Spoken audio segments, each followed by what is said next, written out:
kulan wacan daawadayaal halkan waa janaalka hubaan news qodobada wararka daawad doontaana waxaa kamid ah faahfaahin kala duwan oo kasoo baxaya kulan dhexmaray Shariif Xasan iyo Mukhtaar Robo xildhibaan Cabdullaahi Kulanan Xasan Sheekh iyo Mahad Salaad ayuu ku eedeeyay arin halis ku ah naftiisa khilaaf salka ku haya al-shabaab waxa uu ka dhex qarxay culimada Somaliland iyo wasiirka arrimaha dibadda Sacuudiga oo qaatay go'aan hadal hayn badan dhaliyay qodobadaad maqasheen waxay ahaayeen kuwii ugu waaweynaa warka janaalka hubaan news fadlan daawade haddaad nagu cusubtaan nagu soo biro kamid noqo saaxiibada helo wararkaanu ku baahina janaalkan aragtidiina halka uusan noogu reeba muuqaalkana sii sheergareeya laagtiinana waa inoo muhiim haatanna kusoo dhawaada qodobadaas oo faahfaahsan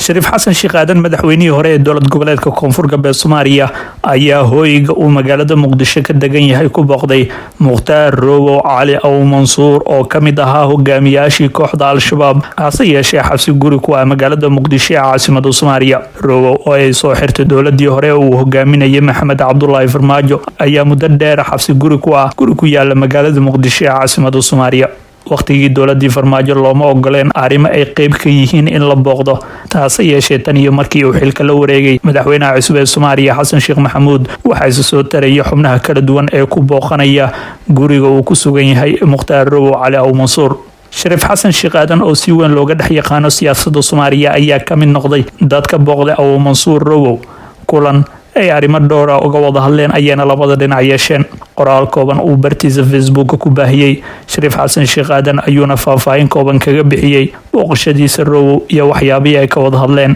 waxa uuna ku yiri waxaan booqday abtigeyga Sheekh Mukhtaar Robo Cali oo muddo ku dhow 4 sano u afduubnaa kooxdii dalka haysatay ee nabad iyo nolol salaan iyo isxog wareysi kadib waxaan ku rajo weynahay in xuriyadiisa uu dib u heli doono haddii uu Allah awood leh idmo ayuu yiri Shariif Xasan Sheekh Aadan inkastoo aan la shaacin waqtiga rasmiga uu dib xuriyadiisa u heli doono Aw Mansuur Robo haddana afayeenka madaxweynaha Soomaaliya Cabdikariin Cali Kaar ayaa dhawaan warbaahinta u sheegay in Robo uusan dowladda u xirnayn taa oo loo fasirtay in dowladda Xasan Sheekh aysan Robo xabsi ku haynin isla markaasna xuriyadiisa dib u siisay laakiin xubno ku dhadhow Robo ayaana tilmaamayaan in Mukhtaar xuriyadiisa uu dib u heli doono waqti dhow Mukhtaar Robo oo kooxda al-shabaab iskaga soo goostay ayaa dowladii madaxweyne Farmaajo isku soo dhiibay wixii ka dambeeyay markii uu isku soo sharaxay xilka madaxweynaha dowlad goboleedka Koonfur Galbeed ayaa la sheegay in caqabada arrinkaasi ka yimid darteeda ee dowladii madaxweyne Farmaajo xabsi guri gelisay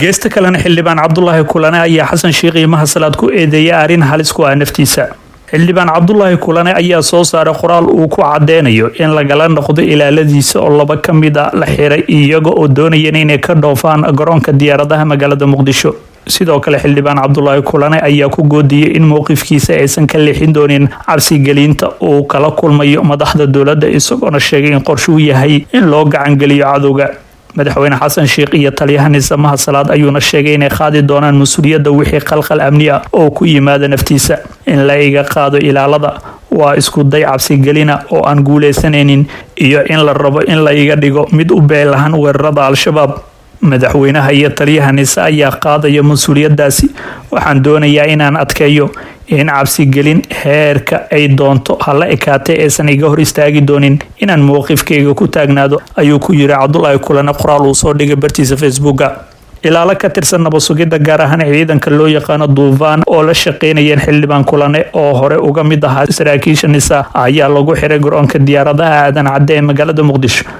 sida uu ogaaday hubaan news ilaaladan ayaa fasax la'aan uga dhoofi rabeen garoonka waxayna iska dhigayeen ciidan boolis ah gaar ahaan qaybta daraawiishta iyagoo ku hubeysan qoryaha fudud xoogaa uu helay hubaal waxay intaas ku darayaan in askartan la xiray oo gaaraya 2 askari ay kamid ahaayeen 5 askari oo hoos tagaysan nabad sugidda qaybta guud ee gobolka Banaadir isla markaasna si leexsan ilaalo ugu ahaayeen xildhibaan Cabdullaahi Kulanan xildhibaanada ayaa waxaa loogu talagalay in amnigooda ilaaliyaan ciidan boolis oo uu xaq u leeyahay xildhibaan kasta waxaana loo ansixiyay xilligii baarlamaankii 9aad askarta la xiray waxaa la sheegay in markii hore laga soo qoray gobolka Gedo oo awood badan uu ku lahaa Cabdullaahi Kulanan xilligii madaxweyne Farmaajo balse hadda waxaa la sheegay inay doonayeen in qoryaha ay la aadaan gobolka Gedo iyaga oo aan fasax ka helin taliska guud ee hay'adda nabad sugidda Soomaaliya NISA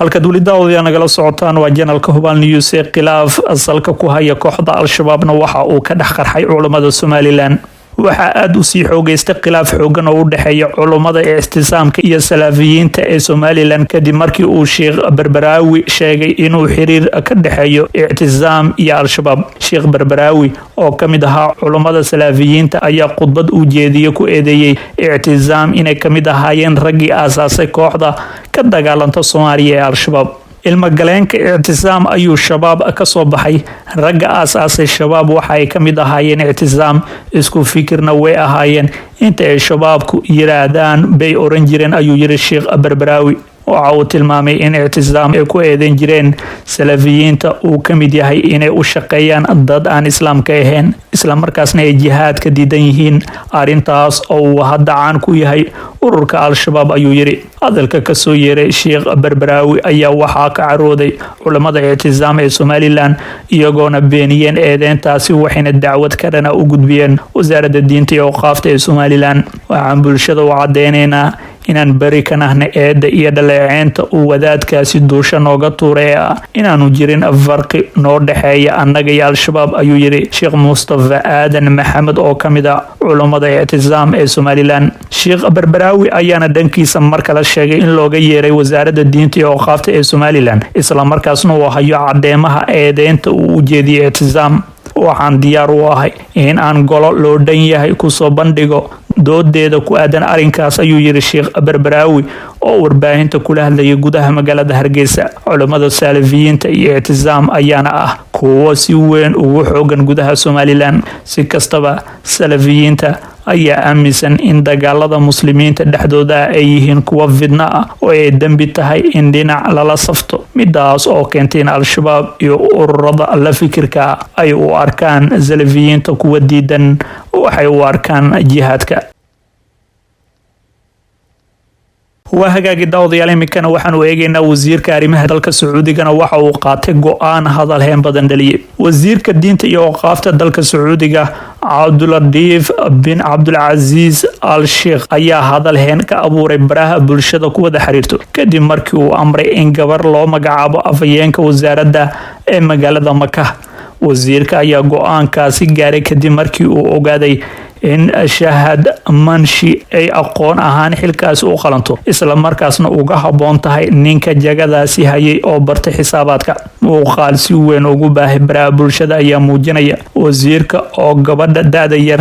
weydiinaya waxa ay baratay kadibna amray inay la wareegto jagada uu hayay ninka iyada madaxda u ahaa Shahad oo sanadkii 2020kii jaamacad ka qaadatay shahaadada koobaad kuna takhasustay warbaahinta iyo sameynta muuqaalada ayaa wasiirka u soo bandhigtay waxqabadka waaxda ay ka tirsan tahay waxa uu la yaabay kartideeda markii uu wasiirku ogaaday in gabadha uu madax u yahay nin aan baran culunta warbaahinta ayaa waxa uu amray in Shahad xilka loo dhiibo halka Ibrahim Al-Sahrina oo xilkaasi hayay loo bedelay xafiiska wasaaradda ee Jeddah Shahad Manshi ayaana sidaasi ku noqotay haweeneydii ugu horeysay ee afayeen u noqota wasaaradda arrimaha diinta ee Sacuudiga sida uu sheegay wargeys dalkaasi ka soo baxa haddaba markaanu eegno muranka ka dhashay magacaabidana go'aanka wasiirka ayaa muranka dhex abuuray baraha bulshada dadka qaar ayaa taageeray in jagadaasi loo magacaabo qofkii ku habboonaa halka kuwa kalena ay su'aalo ka keeneen habka loo maray magacaabida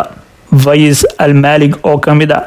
Sacuudiyiinta sida weyn u isticmaala Twitter-ka ayaa bogaadiyay go'aanka wasiirka Hizam bin Rashid ayaana dhankiisa sheegay in inkastoo uu taageersan yahay awood siinta dumarka haddana qaabka degdega ah ee wasiirku go'aanka u gaaro uu yahay mid laga wanaagsan yahay Shahad ayaana dhankeeda ku difaacday in wasiirka uu magacaabo xilkaasi waxaan khibrad wanaagsan u leeyahay warbaahinta anigoo maqaalo kala duwan u soo qoray wargeysyo dhowra waxaan qaban qaabiyay munaasabada kala duwan iyo ololo dhanka warbaahinta ayay Shahad ku sheegtay wareysi ee siisay telefishinka Rotaana ee Khaliijka sanadihii la soo dhaafay dowladda dalka Sacuudiga ayaa qaaday talaabooyin ay ku xoojinayso doorka dumarka iyo xuriyadda ay leeyihiin sanadkii 2018 ayay ahayd markii boqortooyadu u ogolaatay dumarka inay wadi karaan gawaarida taas oo meesha ka saartay xayiraad saarneed sanado badan guud ahaan daawadayaal wanaga inta warkii oo aad kala socoteen janalka Hubaal News. fadlan daawada haddaan nagu cusubtaan nagu soo biro ka mid noqo saaxiibada hela wararkaan ku baahina janalkan aragtidiin halkaas noogu reebo muuqaalkana sii share gareeya laagtiinana waa inoo muhiim oo ku maasantiin awshad iyo la socodka oo arka janalka Hubaal News.